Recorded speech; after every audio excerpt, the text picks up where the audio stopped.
চালের গুঁড়ো দিয়ে মজাদার ও দুর্দান্ত এই পাঁপড়টি তৈরি করে সারা বছর সংরক্ষণ করে খাওয়া যায়। আর এই পাঁপড়টি তৈরি করা একদমই সহজ, দেখতেও সুন্দর লাগে আর খেতেও বেশ মজাদার। আজকে আপনাদের এই পাঁপড় রেসিপিটি খুব সহজভাবে তৈরি করে দেখাবো, আশা করছি আপনাদের কাছে ভালো লাগবে। এই পাঁপড় তৈরি করার জন্য এখানে নিয়েছি চালের গুঁড়ো 1 কাপ পরিমাণ, চাইলের থেকেও বেশি পরিমাণে করে নিতে পারেন। এর মধ্যে দিয়ে নিচ্ছি সামান্য একটু লবণ, এটা পাঁপড়ের টেস্ট বাড়াতে সাহায্য করে। তো এরপর নিয়ে নিচ্ছি 1/4 চা চামচ পরিমাণ বেকিং পাউডার। তবে বেকিং পাউডারটা দেওয়ার চেষ্টা করবেন, তাহলে পাঁপড়টা কিন্তু ভাজার পরে অনেক বেশি মুচমুচে হবে।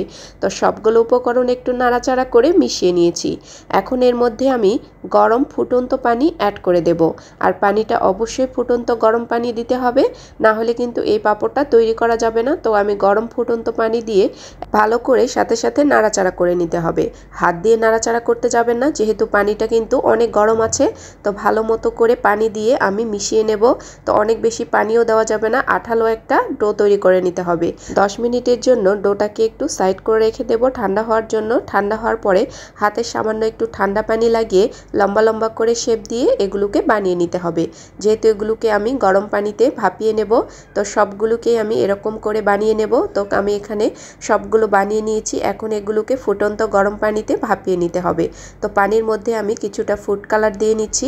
আমি এখানে অরেঞ্জ কালার ব্যবহার করছি, আপনারা চাইলে ফুড কালারটা স্কিপ করতে পারেন।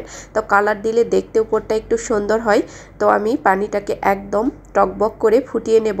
এরপর লম্বা লম্বা ডোগুলোকে পানির মধ্যে দিয়ে নেব।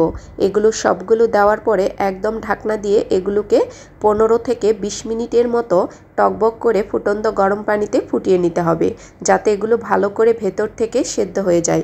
15 মিনিট থেকে 20 মিনিট মতো সময় লাগবে এগুলো সেদ্ধ হতে। তো সবগুলো দিয়ে আমি ঢাকনা দিয়ে 15 মিনিট জন্য অপেক্ষা করব। তো 15 মিনিট বাদেই ফিরে আসছি। 15 মিনিটের মধ্যেই এই পাঁপড়গুলো একদম সেদ্ধ হয়ে যাবে। তো এগুলো সেদ্ধ হয়েছে, এগুলোকে আমি নামিয়ে একদম ফ্রিজে রেখে দেব ঠান্ডা করার জন্য। ঠান্ডা হওয়ার পরে এগুলোকে কেটে আমি পাঁপড় বানিয়ে নেব। আর এই পাঁপড়গুলোকে অবশ্যই ঠান্ডা করার পরে কেটে নিতে হবে, যেহেতু গরম অবস্থায় অনেকটা নরম থাকে। তো ঠান্ডা করার পরে এটা অনেকটা শক্ত হয়ে যায়, তখন কাটতে গেলে আর খুব একটা সমস্যা হয় না। তো অবশ্যই গরম অবস্থায় এগুলোকে কেটে নেওয়া যাবে না, ঠান্ডা অবস্থাতেই এগুলোকে কেটে নিতে হবে। তো এগুলোকে আমি পুরোপুরি ঠান্ডা করে নিয়েছি। এরপর একটা চাকু দিয়ে কেটে নেব, চাইলে বটি দিয়েও কেটে নেওয়া যায়। তো আমি কিছুটা চাকু দিয়ে কেটে নিয়েছি আর কিছুটা বটি দিয়ে কেটে নিয়েছি। বটি দিয়ে কেটে নিলে কি হয়, এটা অনেকটা পাতলা করে কেটে নেওয়া যায়। তো এগুলোকে একদম 2 দিনের মতো রোদ দিয়ে মচমচে করে শুকিয়ে নেব।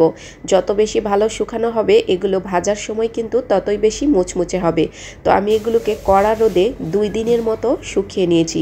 আর দেখুন শব্দটা কতটা মচমচে হয়েছে। আর এগুলো ভাজার পরে খেতে বেশ ভালো লাগে।